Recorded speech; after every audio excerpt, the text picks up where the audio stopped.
When I moved into my quiet suburban home, I thought I'd finally escape the chaos of city life. My property was peaceful. Big front yard, wide driveway, and a private lane that led straight to my garage. Life was perfect until she appeared, Karen, the self-appointed president of the neighborhood HOA. One morning I found Karen standing on my driveway, clipboard in hand, snapping photos like a crime scene investigator. "Excuse me," I called out. "Can I help you?"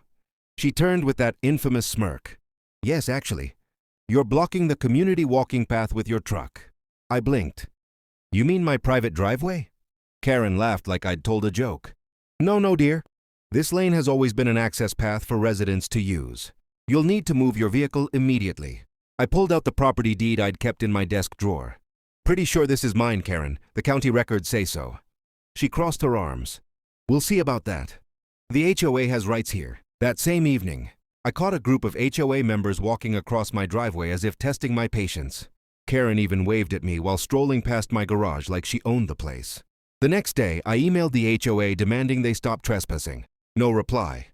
Instead, I got a notice taped to my mailbox claiming I was restricting community access and would face fines of $200 a day. That's when I called the county land office. They confirmed in writing the driveway was 100% private property. HOA had zero authority. The next morning, I printed the documents, taped them on a wooden board, and planted it right at the start of my driveway. But Karen, she tore it down within hours. That's when I decided, if she wanted a path, I'd give her a gate to stare at. I ordered a heavy-duty metal gate, custom fit for the entrance, and had it installed over the weekend. As the workers welded the final lock, I looked up and saw Karen's mouth drop open. She marched over, red-faced. "You can't block our path." I smiled. "Actually, Karen, I just secured my driveway." When she realized I had official documentation backing me up, her voice cracked.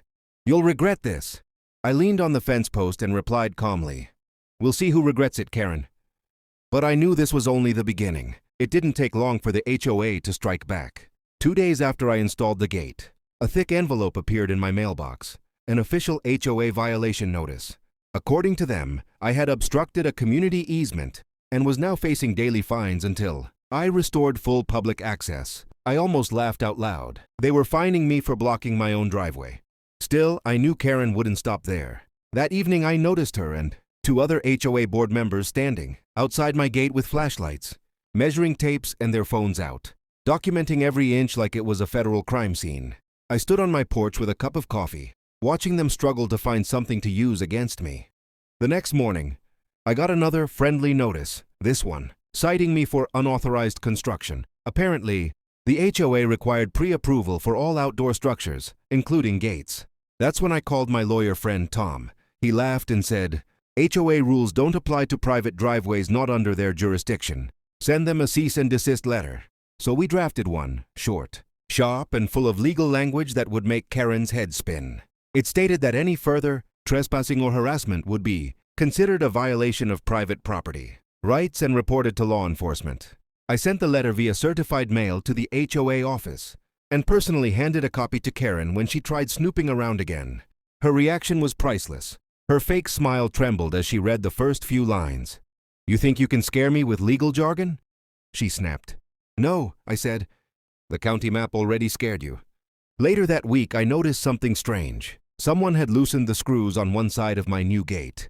It creaked when I closed it, and the latch didn't align anymore. I checked the security footage from my cameras, and there she was, Karen at 11:47 p.m., tampering with my gate using a wrench. That was my final straw. I printed still shots from the footage and drove straight to the sheriff's office. Deputy Miller, a no-nonsense officer I'd met before, looked through the pictures and frowned. "Yeah, that's criminal trespass and vandalism. We'll handle it." By evening, a patrol car pulled up at Karen's house. I watched from my window as she tried to talk her way out of it, waving her arms wildly. The deputy spoke calmly, then handed her a citation notice. The next day, the HOA's violation notices stopped. But Karen wasn't done yet. She had one more desperate move to make. For a few days, things were quiet. No trespassers, no flyers, no fake violation notices. I started to think Karen had finally learned her lesson. But peace and Karen don't belong in the same sentence. One afternoon, I came home to find a bright orange sticker slapped on my gate. It read, "Notice of removal, unauthorized structure. HOA property management will remove within 48 hours. I stared at it in disbelief. She was seriously planning to remove my gate? I checked the HOA bulletin board near the community pool, and sure enough, there was a new announcement signed by none other than Karen herself. It claimed that AE residence obstruction of the designated community pathway will be resolved through immediate HOA enforcement. That was the last straw. I called the county zoning office again. The clerk laughed when I told her what the HOA was up to. "Sir," she said, "they have absolutely no right to touch that gate. In fact, if they try, it's destruction of private property." I made sure to get that in writing. Again. 2 days later, just as the notice promised, a group of HOA maintenance workers showed up in a white pickup. Guess who was leading them? Karen, in her usual pastel cardigan, holding her clipboard like it was a weapon. She marched right up to the gate and yelled, "You are in violation of HOA bylaws. Step aside or we'll proceed with removal." I smiled and pointed to the private property. "No trespassing." Sign bolted to the gate. "You touch that gate, and you'll be the one violating the law, Karen." Then I handed her the new county letter. She read it aloud, her voice cracking halfway through. The workers exchanged glances, clearly uncomfortable. One of them whispered, Ma'am, this says it's not HOA land." Karen snapped, "I don't care. He's lying." That's when the unmistakable sound of a sheriff's cruiser came rolling down the street. Deputy Miller stepped out, hands on his belt, looking directly at Karen. "Ma'am," he said calmly, "you were already warned once. Touch that gate again, and you'll be arrested." Karen froze, red-faced and trembling. The workers quickly packed up their tools and left without another word. She glared at me, her voice shaking with fury. "This isn't over." I leaned against the fence post. "You're right, Karen. Next time it'll be over in court." As she stormed off, I knew the battle wasn't finished, but I had the upper hand. Little did I know she was about to make her boldest and dumbest move yet. I thought Karen would finally quit after the sheriff's warning. But that woman was like a storm. She couldn't stop until she destroyed everything in her path, even herself. A week later, I woke up to loud clanging metal and voices outside. When I looked out the window, I couldn't believe it. The gate was gone, completely unbolted, hinges removed, and lying flat on my lawn like it had been bulldozed. Standing there, proudly holding a wrench, was Karen. 2 HOA volunteers stood behind her, recording everything on their phones. I stormed outside, furious. "Karen, what the hell do you think you're doing?" She smirked. "I told you the community doesn't want this eyesore. We're taking it down for safety reasons. You're trespassing, again." I took out my phone and began filming her. "You were warned by the sheriff. Remember?" Karen laughed mockingly. "You think anyone cares? The HOA owns this path." Before I could reply, a familiar voice cut through the air. "Not anymore, they don't." Deputy Miller's cruiser rolled up again, right on time. He stepped out, holding a file folder. "Karen, we've received a property damage complaint. You're under investigation for trespassing and vandalism." Her smirk vanished. "You can't arrest me. I was enforcing HOA rules."